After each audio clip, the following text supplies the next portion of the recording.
Hi friends, ஐநர் துணையில் நாளைக்கு என்ன நடக்க போகுதுன்னு பார்க்கலாம். வாங்க வீடியோக்குள்ளே போகலாம். நம்ம சேனல் இன்னும் சப்ஸ்கிரைப் பண்ணாதவங்க சப்ஸ்கிரைப் பண்ணிக்கோங்க. எல்லாருமே பேசி முடித்து சாயந்தரமாக வானதி பொண்ணு கேட்க போகலாம் அப்படின்னு முடிவு எடுத்துட்டாங்க. அப்போ சொல்லணும் சரின்னு நானும் வேலைக்கு போகிறேன்ட்டு கிளம்பிடுறாங்க. பல்லவனும் காலேஜுக்கு போகிறான். எல்லாருமே கிளம்பி போயிட்டாங்க. அப்போது நிலா பைக்கில் போயிடுறதுனால பல்லவன் அவன் லவ் பண்ணுறான் இல்லையா, அந்த பொண்ணோட பஸ்ஸுக்கு போகலாம் அப்படின்னு சொல்லிட்டு அந்த பொண்ணு கூட சேர்ந்து நடந்து வந்துட்டுருக்குறான். அப்போ சோழனுக்கும் அந்த ஏரியாவில் தான் சவாரி இருக்குதுங்கிறதுனால அவங்கள காணான்னு சொல்லி கூட்டிகிட்டு வர அந்த வழியாக நடந்து போகிறாரு. அப்போது பல்லவனும் அந்த பொண்ணும் வர்றதை சோழன் பார்க்க போகிறாரு. அப்போ அவங்க பார்த்து ஷாக் ஆகி நின்றுட்டுருக்காங்க.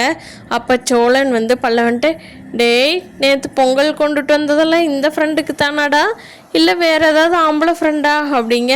அண்ணே அண்ணே ஏண்ணே அப்படிங்கிறாங்க.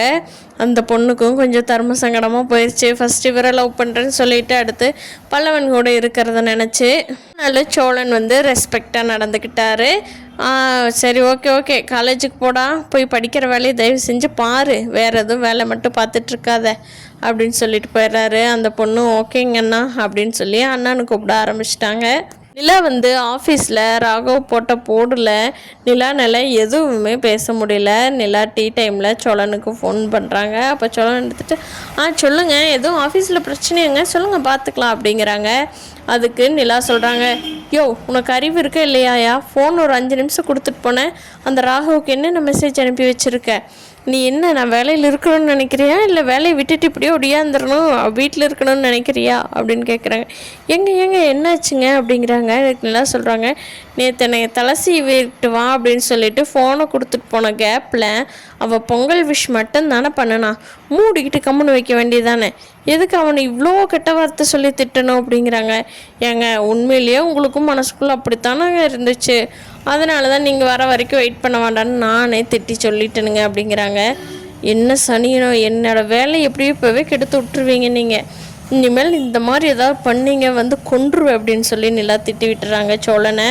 ஐயோ என்னடா இந்த கத்துறாளே, பேசாமல் இவகிட்டையே கொடுத்துருக்கலாமோ அப்படின்னு நினச்சிட்டு இருக்காரு. நிலா பாண்டி கல்யாணத்தை பேச்சு எடுத்தாவே சந்தோஷமா இல்லைங்கிறத நோட் பண்ணி தான் வச்சுருந்தாங்க. நம்ம பாண்டிகிட்ட கூப்பிட்டு தனியாக பேசணும் அப்படின்னு சொல்லி.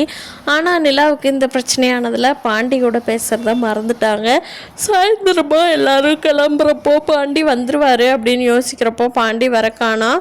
எல்லோரும் கிளம்பி ரெடியாக இருக்காங்க வானதி வீட்டுக்கு போகிறதுக்கு. ஆனால் பாண்டி மட்டும் வரல. அப்போ நிலா ஃபோன் பண்ணி பாண்டிகிட்ட கேட்குறாங்க. கேக்குக்கு ஃபோன் பண்ணும்போது அவங்களுக்கு பாண்டியோட ஃபோன் ஸ்விட்ச் ஆஃபில் இருக்குது. சோழனை கூட்டிக்கிட்டு வாங்க, வண்டி எடுத்துகிட்டு போய் நம்ம பாண்டி எங்கேயாவது பார்த்துட்டு வரலாம் அப்படிங்கிறாங்க. இல்லைங்க வந்துருவானுங்க அப்படிங்கிறாங்க சோழன்.